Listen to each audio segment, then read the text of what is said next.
A 35-year-old man is seen in the emergency room after his girlfriend left him and he found himself with thoughts of wanting to harm himself.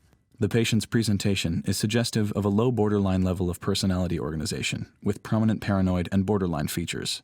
The possibility of a psychotic disorder is in the differential diagnosis. Dr. Caligor begins by asking the patient to describe himself. The patient finds the question confusing, and then demonstrates great difficulty pulling together a coherent description of himself. The patient's inability to provide even a rudimentary self-description is a hallmark of severe identity pathology, consistent with the diagnosis of a severe personality disorder or psychotic illness. Dr. Caligor's careful selection of her words in the initial phases of the interview reflects her awareness in the countertransference of the patient's confusion, paranoia, and potential for impulsive aggression. I believe I have a clear picture of the difficulties that brought you here, the recent breakup, and how you sort of fell apart after that. I'd like to shift gears at this point to learn more about you as a person. Could you describe yourself to me, provide a description that would give me a clear sense of who you are as a person, what kind of person you are? I don't think I understand the question. Okay, well, I'm interested in your personality. What makes you you, different from other people?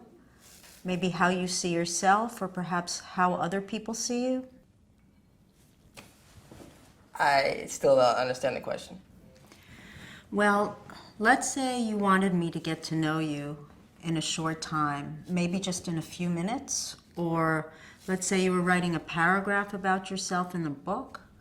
What are the words that you would use to describe yourself so that I could get a sense of the kind of person that you are?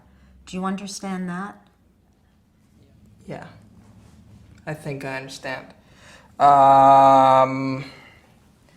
Well, I first think of myself, I think of being in a relationship, like the relationship I was in with Susan. I can be a very loving person. And I'm prepared to give my full self to someone if I love them.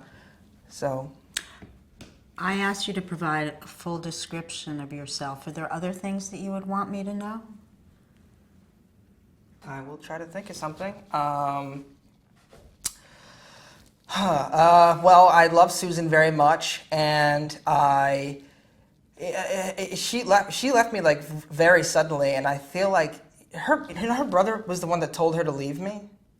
He took her to the shelter, and maybe I don't know what you're aiming at. I don't know. I'm not quite sure what you want. Okay, so you're very loving, caring, considerate. At the same time, you told me that Susan left you because she was afraid of you. Is that a fair statement? Afraid of me? Maybe because she's so afraid of me loving her so much. Well, but you told me she left you because she was afraid of you. She did. That's true. Yeah. But I don't really know much about that. I don't know. Okay, well, let's go through that, because what you told me is that sometimes you would get angry, you would lose your temper, that you could threaten her. That's not true. That's not true. Well, you said that you had pushed her and even knocked her down. I pushed her once, maybe twice, and I didn't mean to do that. That wasn't what I was trying to do. Okay, so how do you put that together? You're frightening Susan, you're pushing her, knocking her down on the one hand, and you're describing yourself as an exclusively caring and loving person on the other hand. Dr. Caligor has offered a confrontation with the objective of evaluating the patient's reality testing. In response to the confrontation, the patient is able to question his description of himself as a purely loving and caring person. The patient makes use of Dr. Caligor's intervention to relinquish blanket denial of his aggression to entertain a more complete perspective. This response on the part of the patient supports the diagnosis of a personality disorder with shaky but intact reality testing. Dr. Caligor tentatively rules out a psychotic illness. You make a point. Sometimes I get very frustrated with people, and if they don't accept the way that I love them, or if they're afraid of the way that I love them. Maybe I'm not maybe I'm not a very loving person. Obviously I'm not, because I wouldn't be here with you. Alone. So perhaps there are things about yourself that you're not aware of? Yeah, I mean, people tell me I don't see things all the time. And what kinds of things do people tell you you don't see? My sisters tell me that I don't see. They're like, why don't you go out? Why don't you see people? Why don't you meet people? And things like that. So she tells you that you're kind of solitary, a bit of a loner? Yes.